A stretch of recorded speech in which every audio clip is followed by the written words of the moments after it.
Hello everyone, Gobotch here, and we are back today with a brand new Madden 22 breakdown and reaction today to the dynamic gameplay all access deep dive trailer that was just released this morning. I'm basically gonna watch this and we're gonna break it down, talk about it, and give you my thoughts, my impressions on this newest gameplay updates, and hopefully some big moments here for us. We'll see. But y'all, if you enjoy it, leave a thumbs up. Let's try to get 50 likes on today's video, and comment below and let me know your thoughts and your impressions on the deep dive trailer over the new dynamic gameplay for Madden 22. And let me know from a franchise perspective, do you think Madden 22 is heading in the right direction, or do you think it's more of the same? So let me know down below, but let's get into today's deep dive.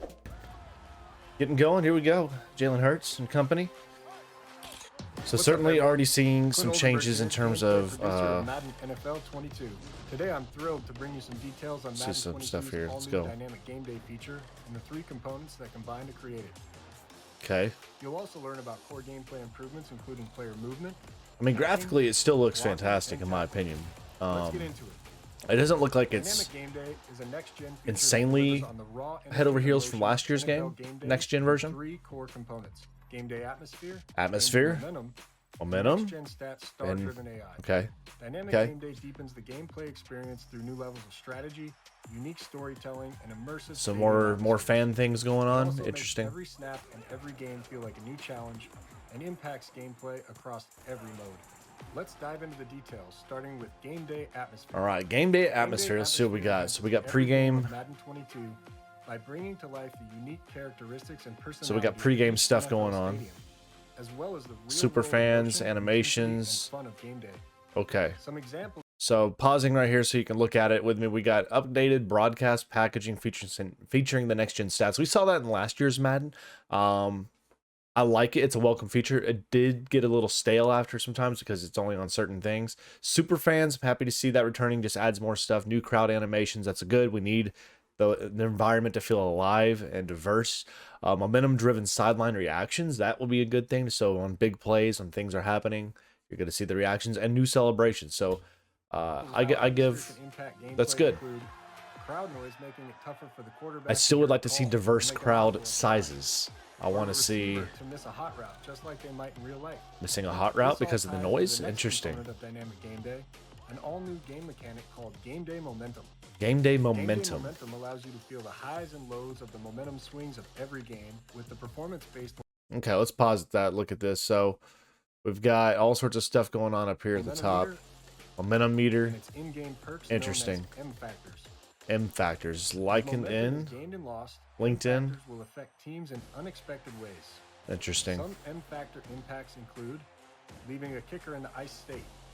Holy crap, what a terrible kick. Receiver icons going missing. Okay, I like that. Or making a hot route become more difficult to perform. Also like that as well. So each place is going to have its own little things. It's nice. Homefield advantage in Madden 22. Holy moly. Okay, so we got all sorts of stuff. Cowboys is called Deflected. Can unlock a special interesting. Created for each NFL team's environment. Baltimore get a new logo? One extra M factor in the momentum meter, simulating the difficulty of winning on the road in the NFL. Oh, These it's a pick six. will be the first to unlock when a momentum shift happens. Here nice. Are some examples of the effects of home field advantage in different stadiums. 4th and 28. So play art is hard to see. I like that. I do like that. I think that's interesting. The Windy City making it hard to kick field goals. That's going to be good. They needed to add a challenge to that a little bit. Now, on to the third component or of fatigue. Next-gen stats, star-driven AI. Over the last 2 years, more than 80% of games have been played against the CPU. Interesting. By leveraging the NFL's next-gen stats, we've upgraded AI player behaviors and team tendencies. See, this is where they need to add a lot more to it. I think it's cool. I need more depth there. For individual AI players, like that. That's nice. Now used to drive player tendencies like these. Okay, we'll pause this whenever we get to the screen ends. Okay, so we got this is the next gen stats. We're going to have QB decision making under pressure, QB passing aggressiveness, QB passing success on the run, ball carrier tendencies around breaking and or evading tackles, QB time to throw, QB scramble frequency, and more. So they're adding more to that. That's great. I need that. I need, especially as a franchise player, you need more stat driven things within your franchise. I need to know like all these tiny little analytics and stuff. And I wanted to see it in game as stats. I want it to affect game planning and things of that nature. So hopefully we're getting towards that. I really hope so. Each team will have its own personality, play calling That's huge. style, and team tendencies. CD. By next-gen stats. Nice. For example, there's old Burrow. Steelers who like to blitz will challenge your pocket presence on offense. It's time to sack number there. A heavy team like the Ravens will be a completely different experience than playing the pass-heavy Bills. Of course. In Play Now and Franchise, these tendencies will evolve all season long as team stats change. Okay, that's good. Hey, we got the number Smith's number change, and we're in the Romo number. As each week in the NFL season. Interesting. Okay, so it's gonna progress and change as the year goes on. We've gone even deeper with next-gen player movement this year.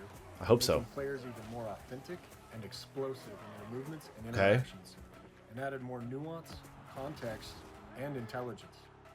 In addition to more route running and player speed data, you'll also see the following. And that's not. All right, so let's pause here. So this is player movement updates on next gen only. So max effort animations for all players when running at top speed will be improved. More responsive control for QBs to and from scrambling. Signature releases and cuts for receivers and route running. That's good. More control when turning upfield after a catch, and contextual intelligence and tackling. Touch player down, sideline tackles, early hurdle, and more. So this is something I thought was a really big thing. Especially the next gen upgrade, especially running like halfback angles and things of those nature. A lot of the times, even ins and outs, sometimes players round off their route more than they should, where they should plant their foot and juke and, you know, make a hard angle.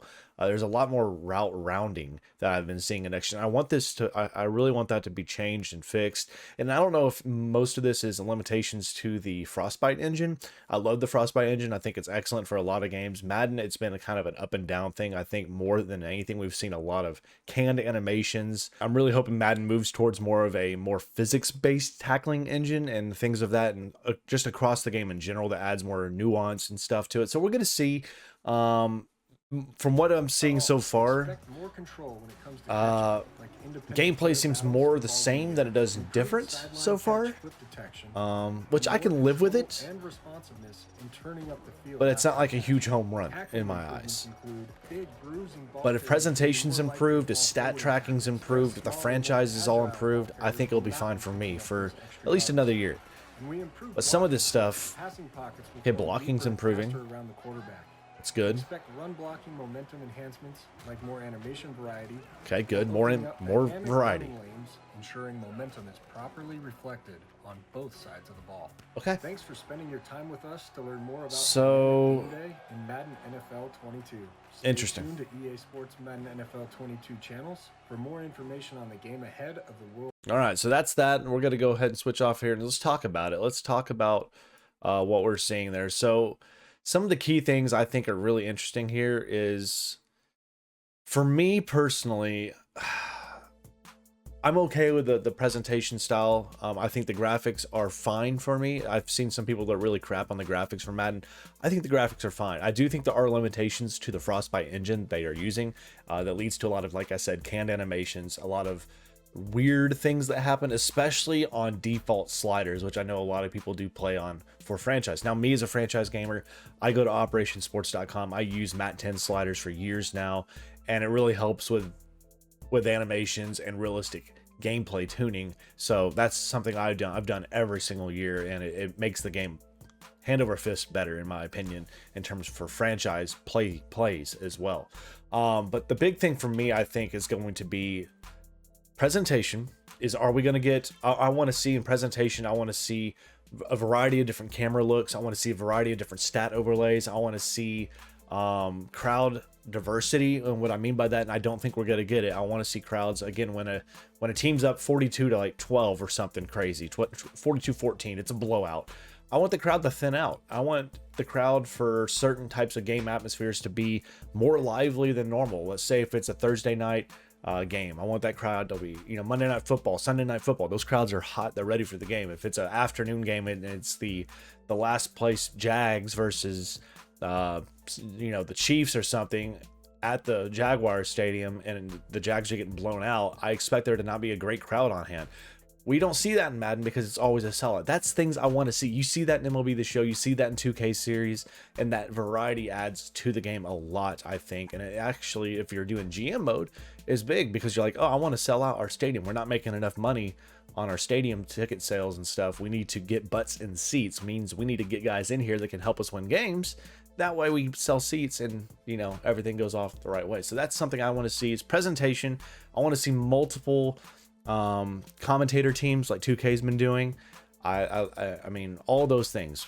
I want to see more commentary diversity, more presentation diversity, stat diversity, crowd diversity, all those things to mix with what we're getting in the franchise gameplay mechanics changing that we all saw, which I'm excited for. But one of the big things here with this, what we're talking about, is this new momentum thing we're bringing back into Madden. And yes, I say bringing back into Madden. This is something that's been in the NCAA games before, and now finally Madden's deciding to do it. But I think that's huge. I think this could be a really cool thing as long as it doesn't screw up the gameplay. I can easily see that this may make some players and games really wonky with balance potentially. We'll have to see. I have no hands-on experience with this, so we'll have to see. But yeah, I mean, looking at some of the things like I'm reading here, nerves, some of the home team's receivers icons are hidden in a pre-play.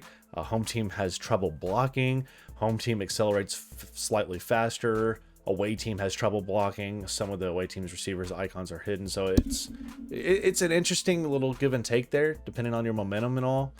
I'm just really interested to see how that really plays out in action, because I don't want it to be something that's game breaking. You know, I don't want to be that's something that I'm going to have to be battling more than anything else in an unrealistic manner, if that makes sense. But overall, I saw things here that I think look good overall. But until I get hands on, who can say if it's going to make that big of a change or a difference for a franchise player? Again, they said 80% of the games played are from against CPU, so that tells you that they need to focus on CPU, AI, they need to focus on animations, they need to focus on those moment-to-moment play now and franchise features, which is what they're focusing on heavily, looks like, this year with Madden 22, which I know Mutt fans are climbing up the walls about. They're mad about it because they say Mutt needs to be improved. I say Mutt needs to be a whole separate Madden game that they can buy for like $30 or something, but that's against the point. But yeah, overall, the deep dive trailer here for the dynamic gameplay, I give some thumbs up to. I still have some reservations about it, especially with the Frostbite engine and animations and stuff of that nature that I'm still not completely sold on yet until we get hands on. But overall, the game looks good. The new features, the promising, seem to be pretty good features, especially within franchise mode. But yeah, the time's coming very, very soon where we can finally get our hands on and play in a couple months here now. And you know we're going to cover that and have a couple franchise series here on the channel for our Cowboys, and then a user poll voted upon team that you will decide at a date to be determined. But leave all your feedback down below. Let me know what you think of the dynamic gameplay deep dive trailer today. And stay tuned here to Gobotch for all things Madden and franchise content as well. But y'all, that's going to do it. Stay safe and well. God bless. And we'll see you back here in the next one. Y'all take it easy.